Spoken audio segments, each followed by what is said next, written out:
and we're gonna get right into it. So this week I had the opportunity to record with two friends of mine, and it went really well.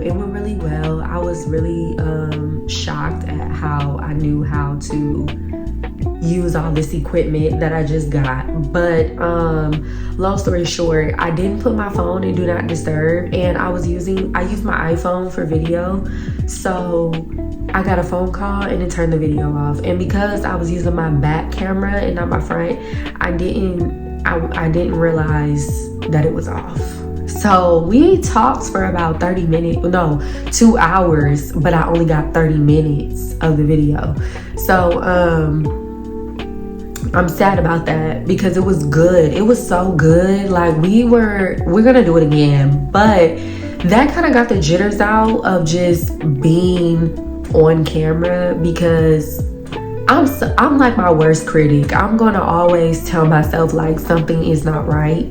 So it was helpful. It was helpful. But with that, I was just like, you know what? We're just gonna give it a video, And I have this big idea in my mind about how my set I want it to look and what I want it to, just be. But I have to really constantly remind myself that like it's okay to crawl before you walk, So we're here in my house doing what it do. So this week I quit my job. And I'm laughing because I still can't believe I quit my job. But I did. And what really brought me to quitting my job was just the simple fact that I was in there every day and I just kept hearing something in my head like, what are you doing? What are you doing? Like, what are you doing? Why are you here? What are you doing? Like, what is this for? Is this making you better? Is this what you want? Are you building what you want? And every time I would hear those questions, I would just have like a rebuttal of like, no, this is not what I want, but we're just doing this for money. We're just doing this for money. And it's not to say you don't need money, but I feel like I said before in my previous videos, like coming here and moving away really opened my eyes to so much. And with that, I'm kind of letting I'm letting my hustle change, because I don't want to say take the back seat, but I'm just letting it change, because I used to chase money and like do whatever I felt I needed to do for money. And I'm in a place where I don't want that to control me and be the highlights of my career, because I know I'm a hustler. So it's really not too much that I won't do that doesn't compromise my morals. So I just had to really ask myself, like, if this is not what you want, and this is not what you want to see longevity in, what are we doing this for?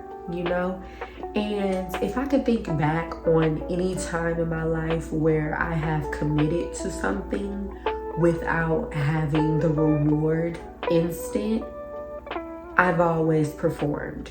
So if I could show myself that I can work something that I don't want to work and see results, then I have to take a chance on myself and do what it is that I want to do. It got to a point where I couldn't walk. I could not stay a whole day. Like, I was literally coming up with excuses as to why I had to go. And when I ran out of excuses, the only one I had left was, besides the fact that this is not what I want to do, So I quit. I was nervous. I was scared, but I went in there and did what I needed to do. And walking out of there felt like a weight lifting off my shoulders. It felt like freedom. It felt like a new beginning. And it was like almost life-changing. I don't want to say life-changing, but very close to it, because it was that moment of, I finally have my life in my hands. Even though somebody might look at it like you've always had your life in your hands, but for the most part, it felt like I had my life in my hands. So with that, I was just like, all right, well, it's time to get to it. It's time to really use this time to dedicate to here. And although I have other means of getting money and making sure that I'm taken care of, the pressure of having to be somewhere for 8 hours of my day is gone. And so throughout that and within the week, I had some things that kind of laid on my heart. And one was just kind of preparing for the new year. I look at it like a lot of us try to start a new year January 1st. And I've been that person. But when I really think back on it, it's unrealistic. Like, you can't wait until December, 30th, 31st, I think it's 30th. You can't, 31st, I don't know. You can't wait until the end of December to try to say that you're going to start this new life. And I didn't realize that until I found the courage to finally start my show. And with that, it was just like, okay, you can't just go into this with no plan. Because for episode 1 and 2, I didn't have a plan. It was just more of like, I'm going to do this, and it just kind of, I'm going to take it a day at a time. But at the same time, like, you know, the Lord says, write down your plans, you know, make a plan, pray on it, ask Him for it, because if not, you don't know what you're asking for. And I didn't quite understand that until it became a day where I felt low and I felt defeated. And I was just like, why do you feel like this? Like, you have made decisions to create what you wanted, like this life that you wanted, and you have this, you know, new start. How can you still feel like that? But the reality is because I quit my job without a plan. Like, I knew what I wanted. I know what I want to do, and I know what I want my life to be, but I didn't write it down, literally write it down on paper. So the importance of that is because in those moments where I feel like that, I didn't have anything to go back and reflect on to carry me out. So I took the time to really write down what it is I want in my life. 5-year goals, 10-year goals, lifetime goals. Like, what is it that you want? And just have a stable place to go back to and reflect on when you are feeling low. Because just because you go out on a whim and you start something new doesn't mean that it's gonna happen like that. It literally does not. So if you're gonna do that, you have to really have something that keeps you anchored. And I didn't have anything that could keep me anchored in these weeks. And so it brought me to that. So I wrote everything down, and it was just like, okay, so where do we go from here? Well, looking at the rest of the year, that's not big, and that's not really ideal. You know, we only have less than 60 days left of this year. So if you're going to really get ahead of this, you need to start preparing for 2025, because if you wait until January 1st to say, I'm going to do X, Y, Z, you probably won't do that until March or April.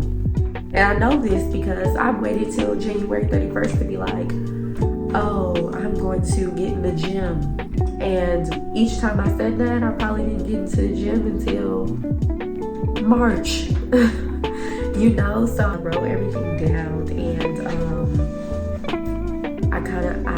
I reflected on it, and I opened my Bible, and I just flipped through the page. I do this thing where I just flip through the pages, and I let my finger land on whatever page, and I just read it. And I was reading a lot of Matthew and John and Exodus, and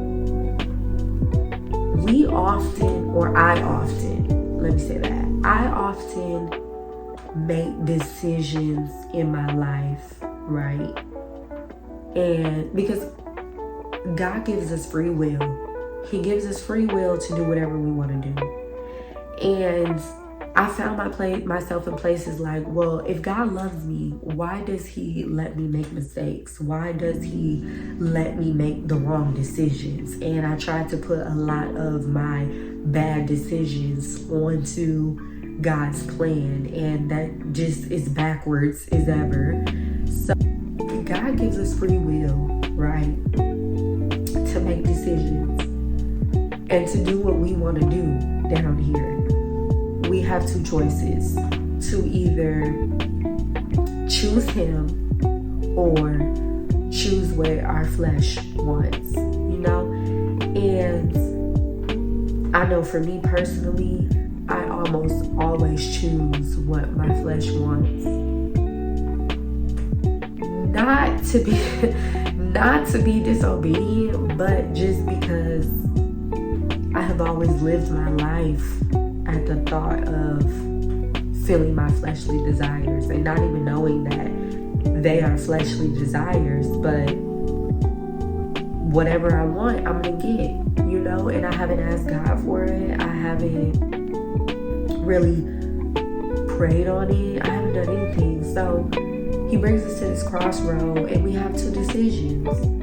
Are we going to choose Him, or are we going to choose the things of this world, right? And let's just say for me, I choose what I want to do, right? And if that is the opposite of what He has for me and has planned for me, He eventually uses what I chose to test me, right? And that always brings me to a place of like, God, why me? Like, it's problem after problem. Like, it's struggle after struggle. It's stress after stress. Like, why does this have to happen? And He'll use that and He'll test me. And in that test, it's another crossroad. And if you think of a map, like, okay, you've gone off on this detour, and now you have a choice of either getting back on course or going further off the road, right? I feel like all this time I've been choosing detour after detour after detour. It gets you so far away from who you are, you don't even realize it because it's fun. That's my reality. It was fun.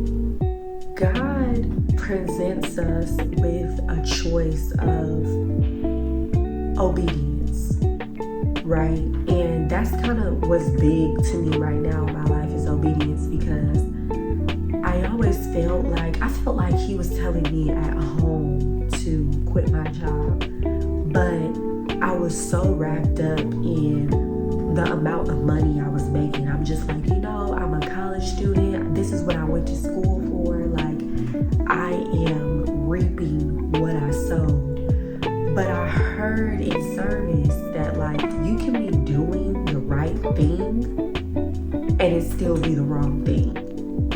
I was doing the right thing by giving back to my community, working with kids, being an inspiration. But at the same time, that was the wrong thing for me. Somebody else, maybe. But for me, that was not what He had for me. So I used to be so conflicted in like, God, I'm doing honest work. I'm not out here disobeying you or disgracing you or myself or my body or whatever the case is. But why doesn't this feel right?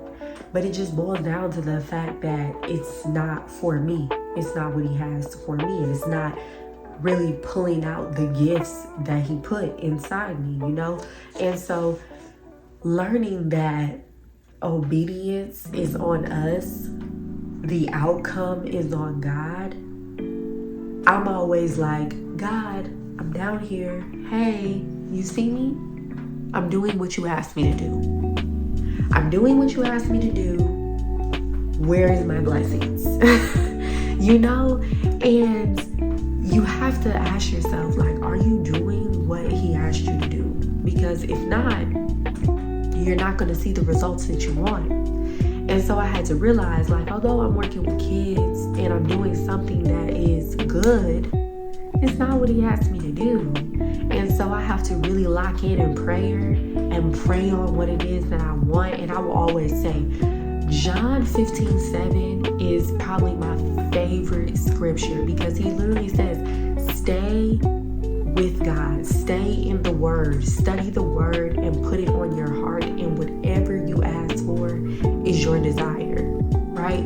But we have to understand that, like, these desires that we have, they don't come from us.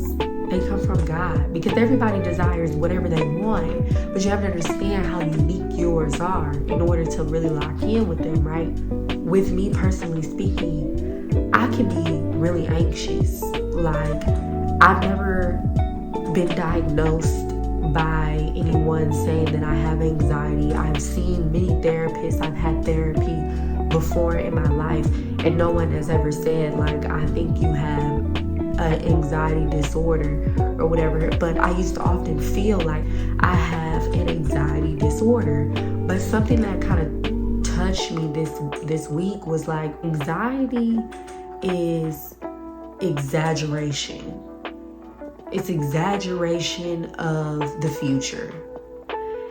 And it robs you of enjoying your blessings. For instance, like, when I was at home, I had a great job.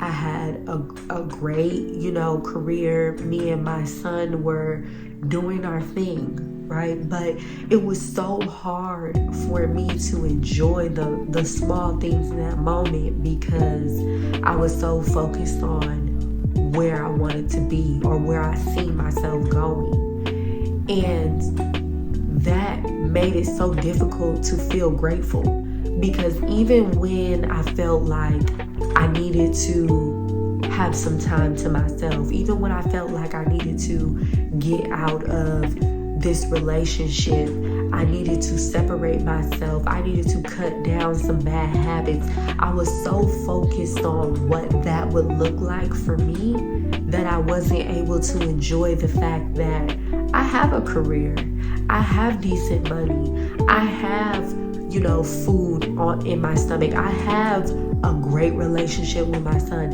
I have a car that is mine. So, like, I was overlooking all these really little things that could fill me up so much more, because I was focused on what I wanted to have and where I see myself going. God delivers. He has always delivered in me whatever I thought about. Whether I thought about this 3 years ago, 5 months ago, whatever the case is, I've always seen it come to fruition. But when I spend so much time thinking about what I don't have and how things are not okay, I can't enjoy this moment.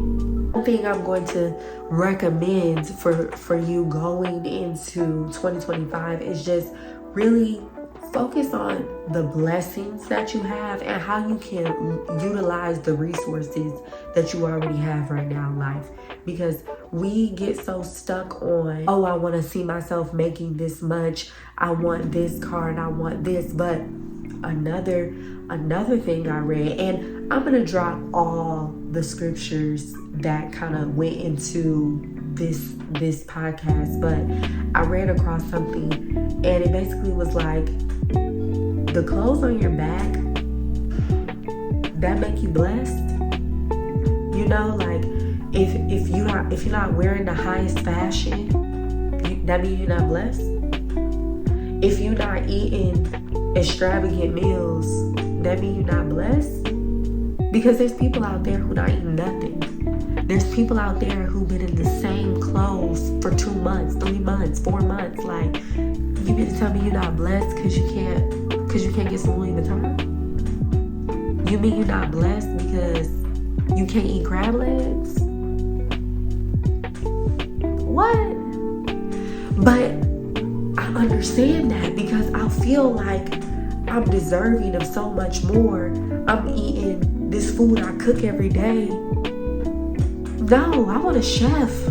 God, I want a chef. Where's my chef?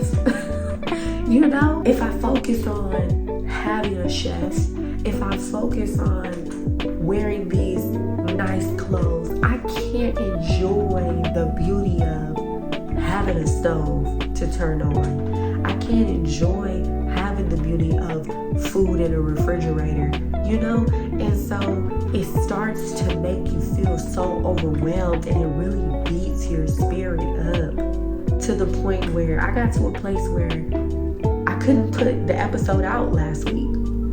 And I recorded it and everything, but I just couldn't put it out because it was like, I don't feel positive about this.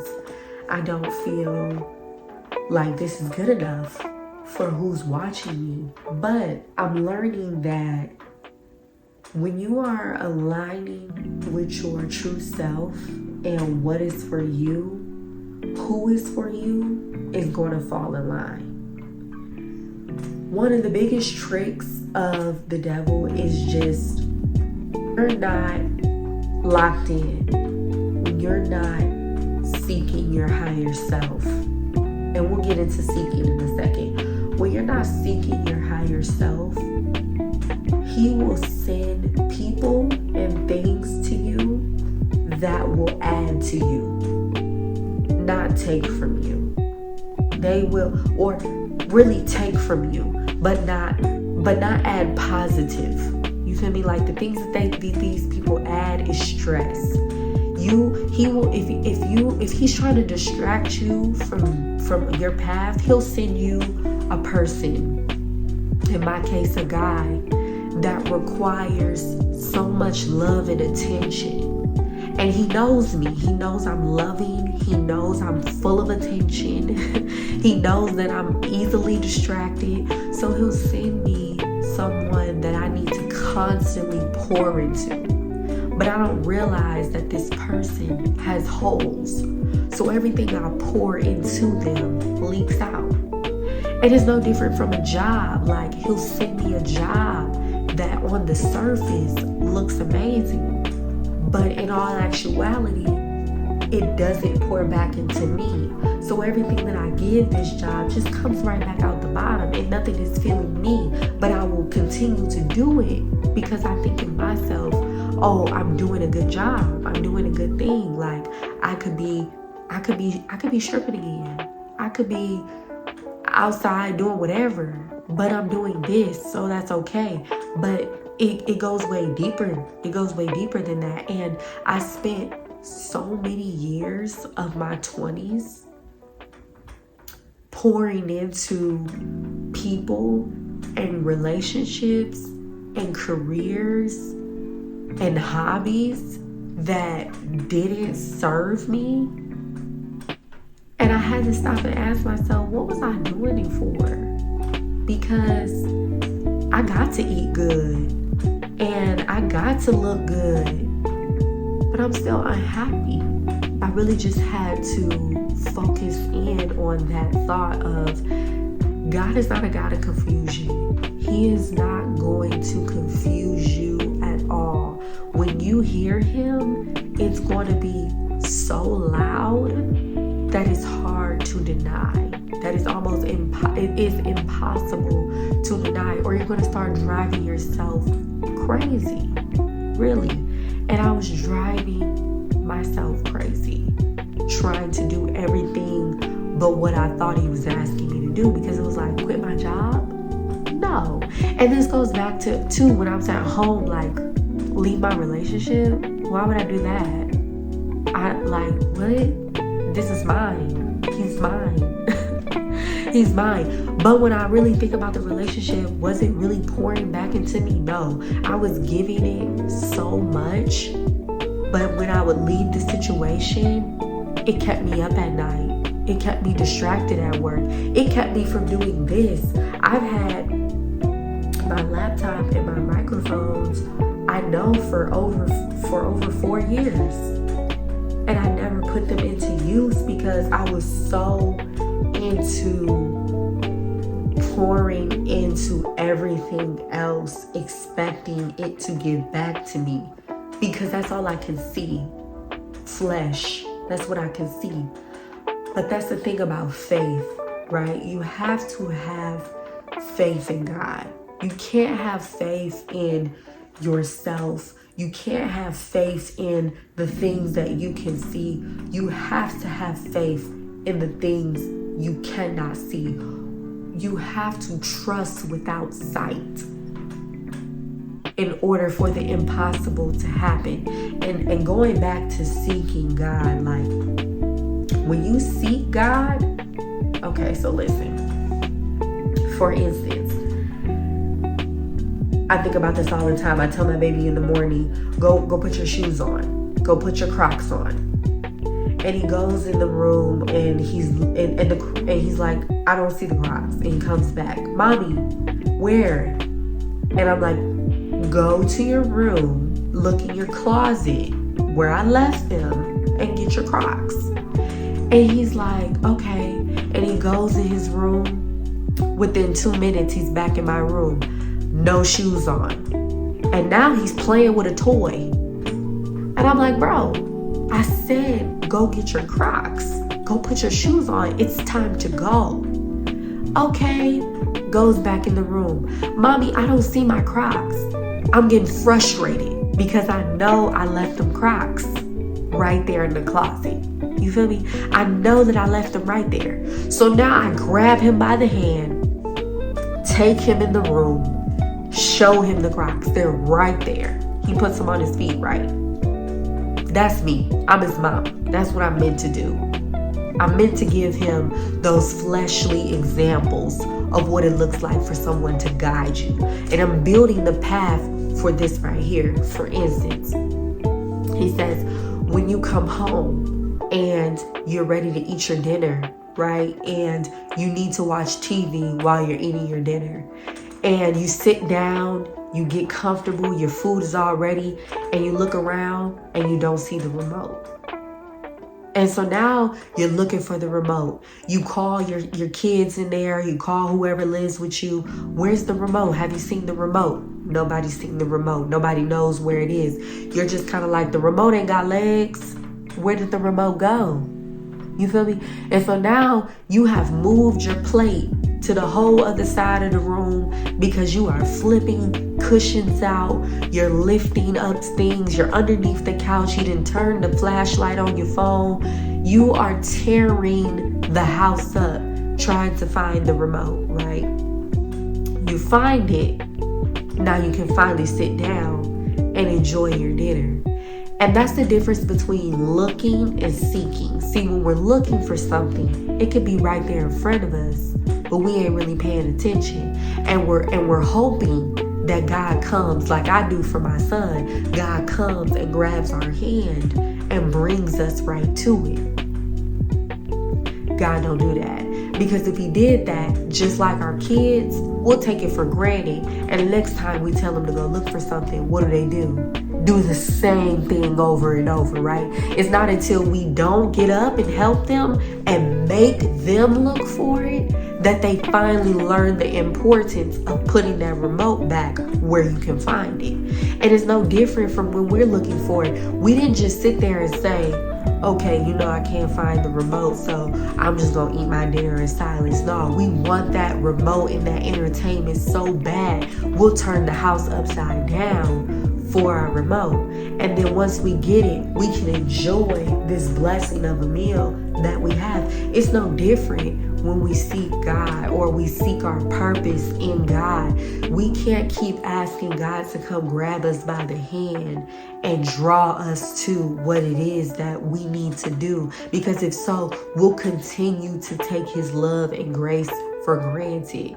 He wants us to become smart, have wisdom in his word. So when you turn the whole house upside down and you gotta now put the couches back together. That exhaustion of wasted time will make sure that you leave that remote where you can find it. You let your kids know you mean business. When you're done with the TV, put that remote right there on next to the TV. Don't leave it on the couch. Don't leave it on the floor. Put it right there. You know, and that's how it is when we seek his love and we seek his purpose. Like, we have to stay so locked in and we have to look high and low until we find it. But when we find it, the stress that we went through of getting it has to remind us to never walk away. Because for the last 4 years, I have did nothing but stray away from what he provided me, what he showed me, what he had for me the whole time. I remember I was so locked in during my pregnancy because it was so important for me to create this womb and this environment for a little life that didn't ask to be here, to grow. And so I was so intentional about what I did and what I ate and what I listened to and just how I felt, that it created such a peace in me to create this little boy.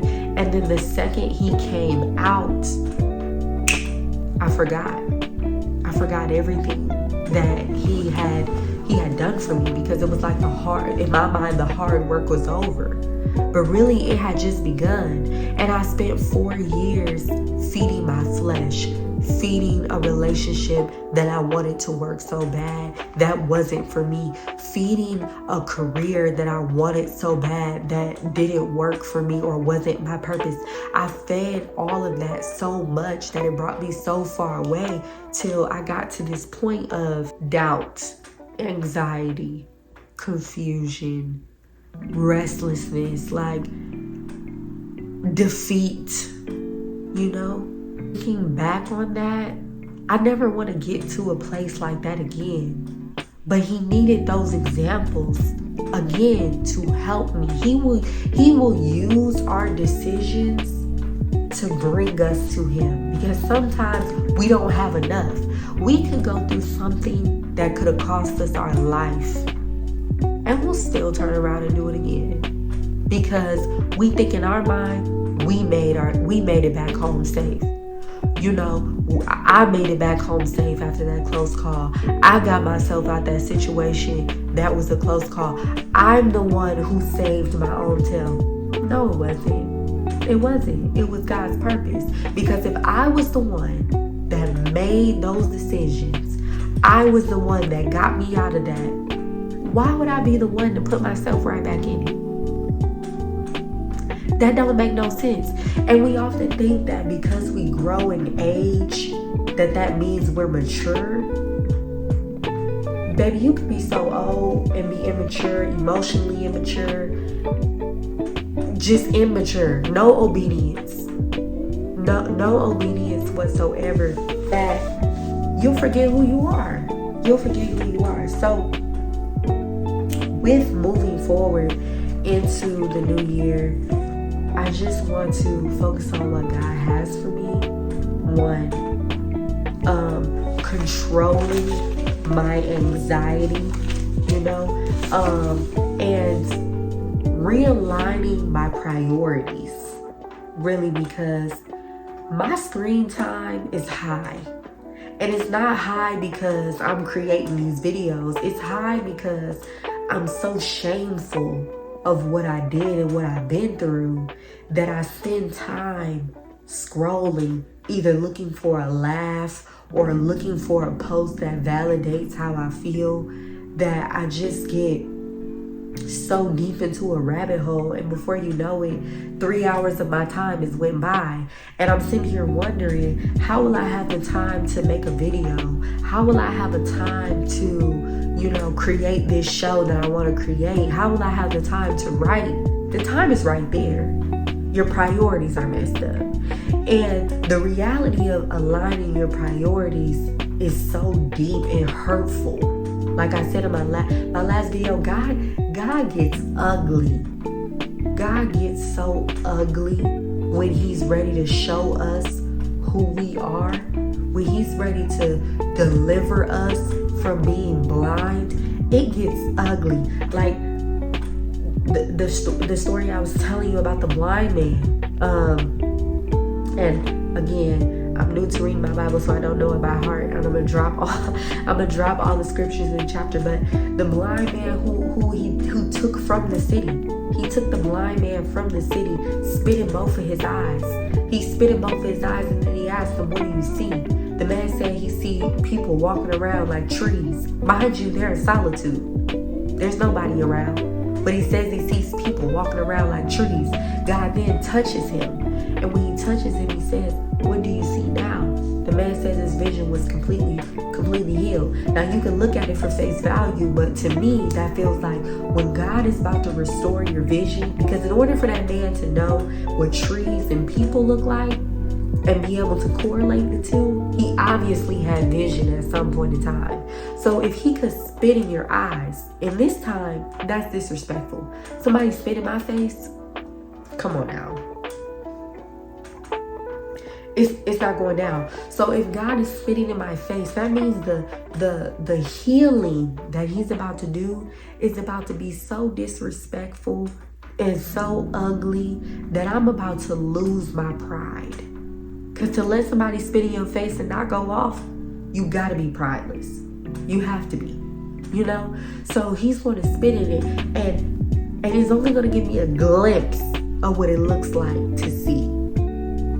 He then will touch me, and a touch, if anybody know, a touch, whomever it's from, is comforting. It's loving. So he's going to come back in right after that and hug me so tight that I begin to see everything so clearly. Who I once was, what I once wanted, the vision will come back, you know? And so he doesn't ask us to come from perfection. He doesn't ask us to be somebody that we're not. He's just asking us to be obedient, okay? And when you look at Matthew 6:25, it says, "Do not worry about your life," because is God not life? You know, do not worry about what you're going to eat tomorrow. Do not worry about what you're going to wear. Do not worry about, tomorrow has enough worries. Worry about today. What can you do today? Take it a day at a time and let me figure out the rest. And it ain't even figure out the rest. He already got it figured out. So if you trust that what will always be, that should provide you with enough peace to take it one task at a time, one day at a time. And with this, I thought so overzealous, like, I need this set, I need this camera, I need, you know, my hair to be right, I need everything to be so perfect before I take this leap. And look where I'm at. And the reward for me doing so is like this overwhelming joy and lightness that I haven't felt in probably since I was a little girl. So it's really just being who you want to be with God's permission. Because I could have started this show with the type of stuff I've been through. I could have started this show and been on here talking my stuff, getting revenge on anybody who ever hurt me, getting revenge on any situation that ever doubted me, did me wrong, whatever the case is, getting my lick back.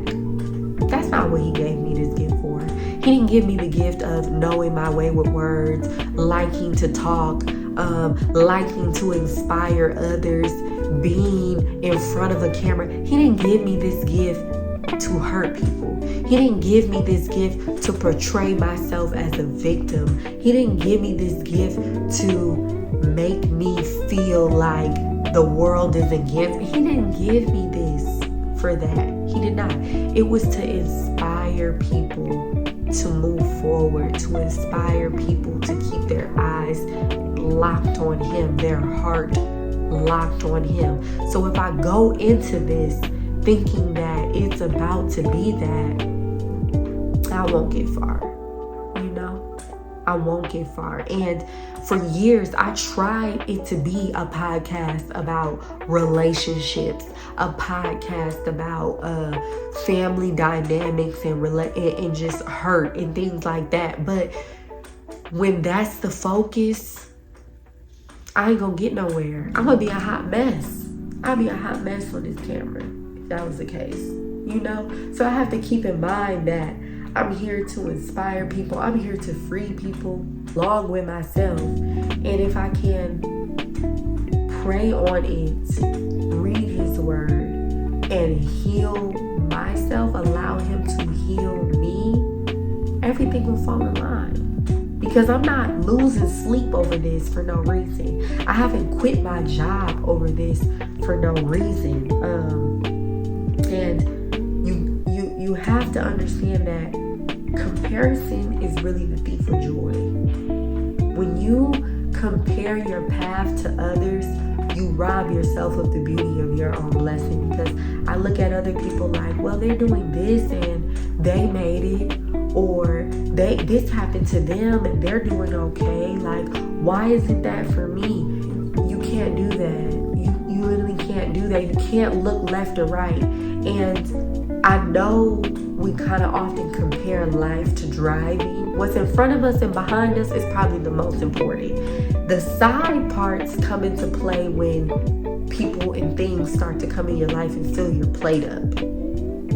And I had things in my life coming to fill my plate up, but it wasn't necessarily fulfilling me, and it was like little side quests. I love playing video games. You know how you can be on a mission to complete something, but a side quest comes up and you take it, right? Because it's a few extra dollars, right? And then the next one that you know, you're back on course and another one comes up. Now, anybody who keep taking side quests, before you know it, you just on a side quest hunt.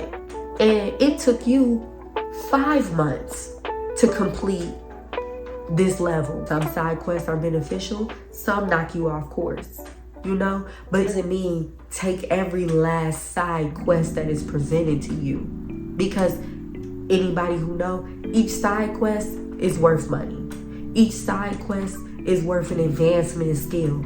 Understand that when you're locked in with God, he will order your steps. Because if you lean on your own understanding, like me, I'll find myself so far away from the goal or from the game at hand, I'll forget what I'm even doing. All in all, I want you guys to take from this, get prepared in your new year.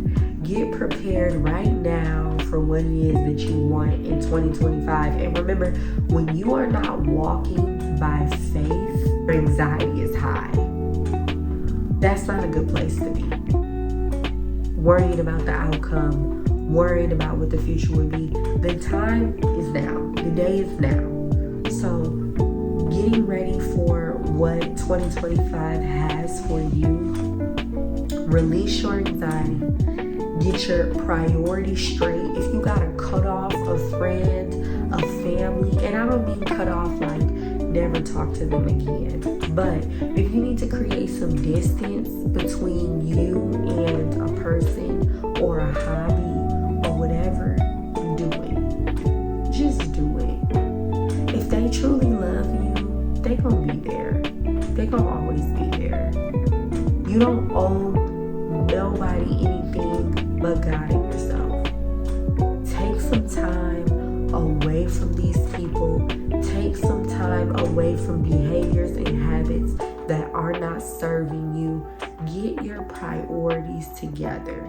If your priority is to be the richest, don't talk to God about it. Because you can do a lot of things to get rich, but is it going to feed your soul? isn't going to make you happy. When you are passing away and transcending into heaven, are you going to look back at this life and say, I did good? Or are you going to say, I wish I just got time with my family. I wish I would have took the chance to do that one thing that I always wanted to do. Which one? You got to really ask yourself which one. The second thing is just get into the right posture. Get your heart in the right place. If your heart is not on God, what you probably desire is not right. Your heart needs to be in the right place. I'm not doing this to hurt anyone. I'm not doing this to feel better or to look better than anyone. I'm doing this because I want to build an audience that can relate to the things that I went through and can pull themselves out of it, who can use someone as an inspiration to pull themselves out of it when I felt like I didn't have a place or a person that could show me that. So you have to really make sure that what you're asking for has a purpose. Because if it's for the things that your flesh desires, I challenge you on if it's going to happen or not. Or if you're going to feel fulfilled when it's over or not. Lastly, get around the right people. And I know that kind of plays into 1 and 2, but get around the right people. I am so grateful for my friend. My friend I met out here, she is so much different than the friends that I've had in my life. Like, historically, I've had friends that love to throw me a pity party, love to tell me that I'm right, love to, hear me blow hot air. But her just writing me like, where's the episode? Where's the episode, Qisha? Where's the episode? That was enough to hold me accountable. Because we'll get around people and we'll say, oh, this year I'm finna do X, Y, and Z.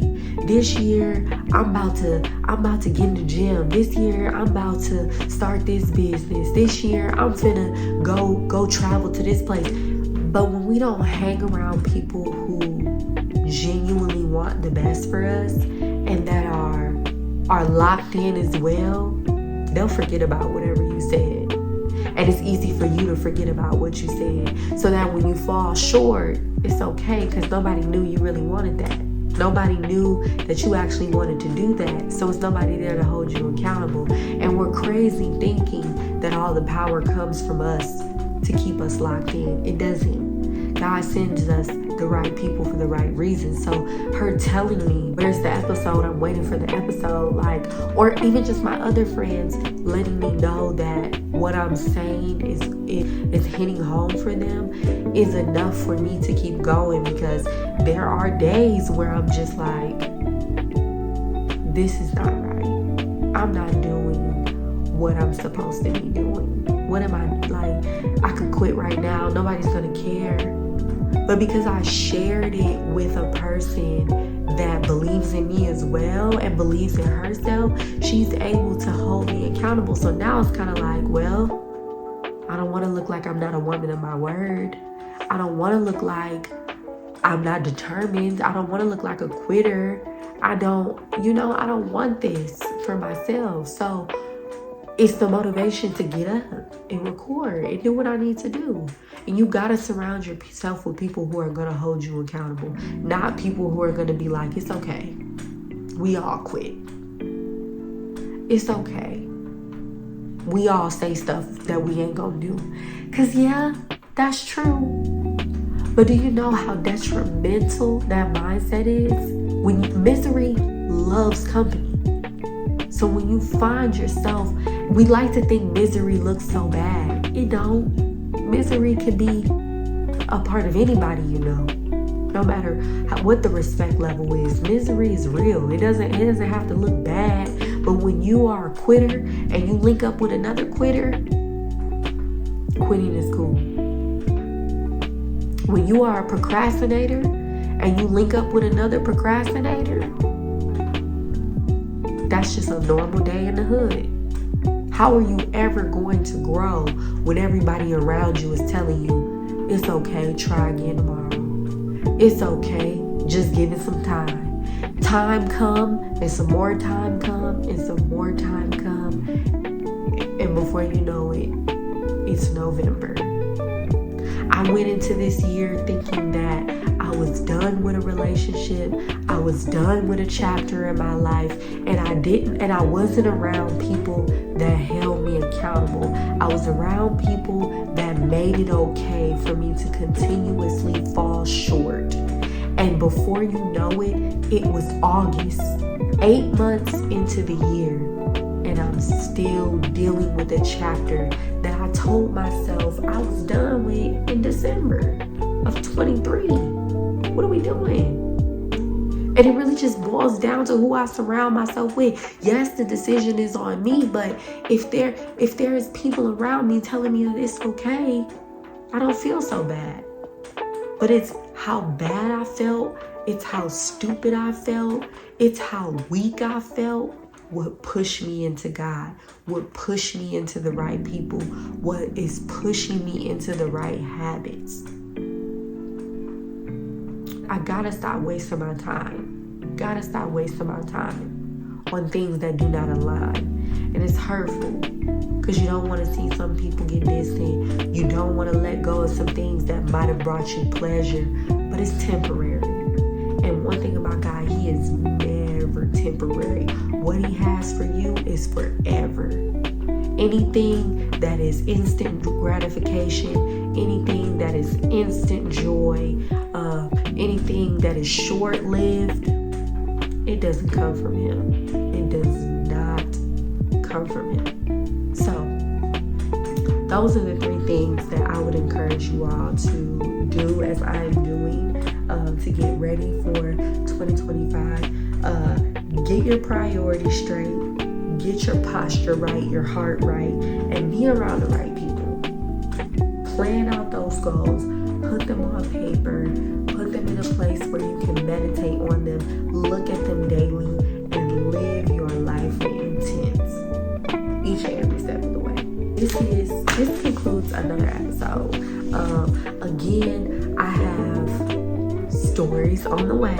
I have my book on the way. And I hate calling it a book because it's not just a book, but my audiobook is going to be dropping on my podcast soon. I'm super excited about that.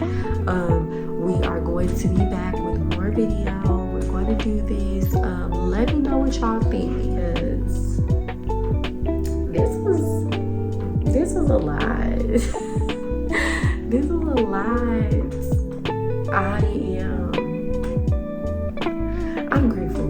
That's all I can say is I'm grateful to be here, because I remember when I couldn't pick this up and I couldn't turn this on and I couldn't do this. So thank y'all so much.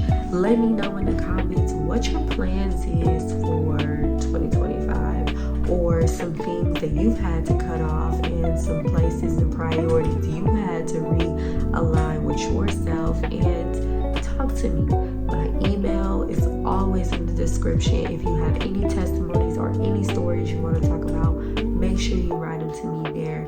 Like, subscribe, share, follow me on Instagram, follow me on Threads, and we're going to keep going up, okay? Until next time, see y'all later.